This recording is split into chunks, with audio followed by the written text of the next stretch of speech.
today will forever live in infamy. Today is the only day I have witnessed a man being convicted for mere buffering, for what he said from his mouth, not what he did with his own hands. The verdict is not consistent with the evidence laid before the court. The sentence is overbroad, cruel, and unusual.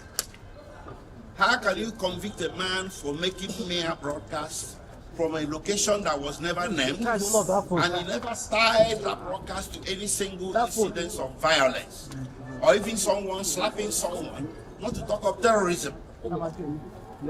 He did all this. He didn't lay any evidence. I don't know where this whole verdict can be grounded in law, logic, or facts. We disagree with the judgment vehemently, and we are going to fight it from here onwards until justice is done.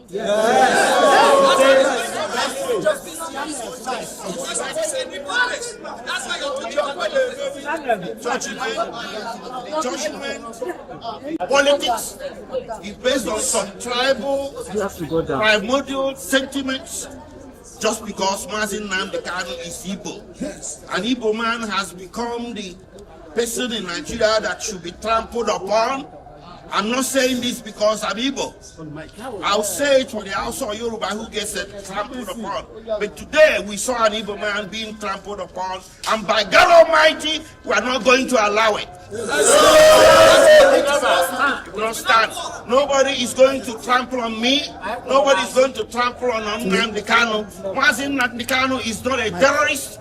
He's a man that was pursuing change. To pursue a separate nation of yours is not a crime.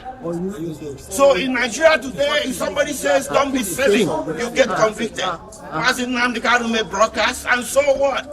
And you convict him for terrorism for mere words in the Federal Republic of Nigeria. What kind of precedent is being laid? So from here, we are heading to the Court of Appeal. The Court of Appeal is the only court in this country, or the next court in this country, that sits as a jury. We are going to approach justices there to check out what happened in court today. And we are pretty sure the justices will agree with us that today was the symbol of the travesty of justice that everybody has been suspecting all along. If the Court of Appeal disagrees with us, we head to the Supreme Court. But by God Almighty, Nnamdi Kanu is not going to stand convicted. He's going to get overturned. Thank you. First of all, I want to talk to the Igbos that nobody should take laws into your hand. I'm assuring you, this judgment is predicated on anger. Thank God that the judgment was extreme life and everybody watched it. You will see the anger in delivering the judgment, and it's not predicated on law. Now, I also want to let you know that this charge, that the investigation that gave rise to this charge was not investigated, because Nnamdi Kanu's purported statement was rejected by this court, and they did not tender any document as investigation report.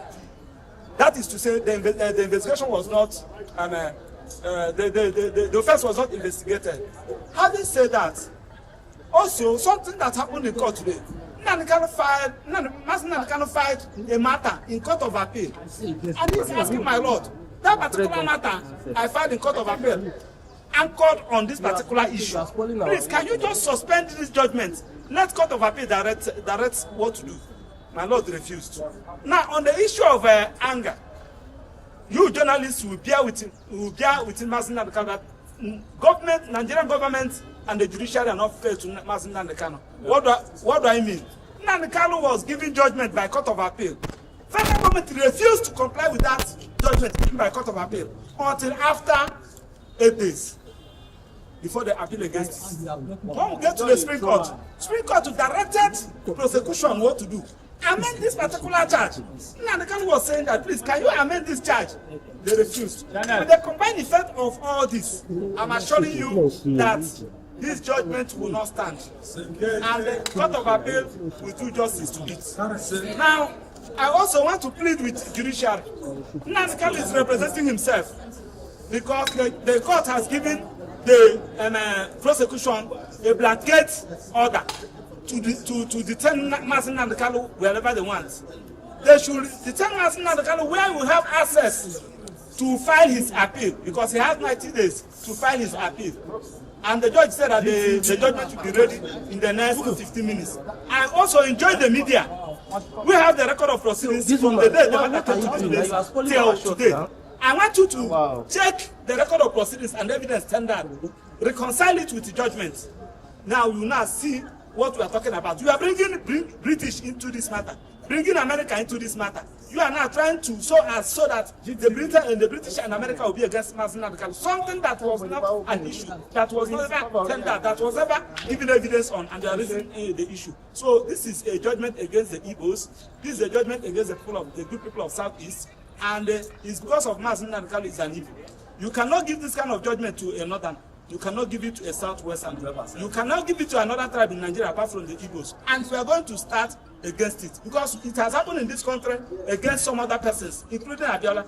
The Igbos join hands together to fight against it. Why should you be our own time and everybody's sitting and acting? It's unfair. Thank you. We started this trial. I refrained from speaking to you at the press because the profession does not allow me to discuss with you what happened in our welfare of the court. The profession does not allow me to tell people what happened in court. But today, we have come to a final end. This guy, your head is inside now. Bend down small. And therefore, his head is entering now. The head is inside the shop. I one way or the other appreciate the judiciary.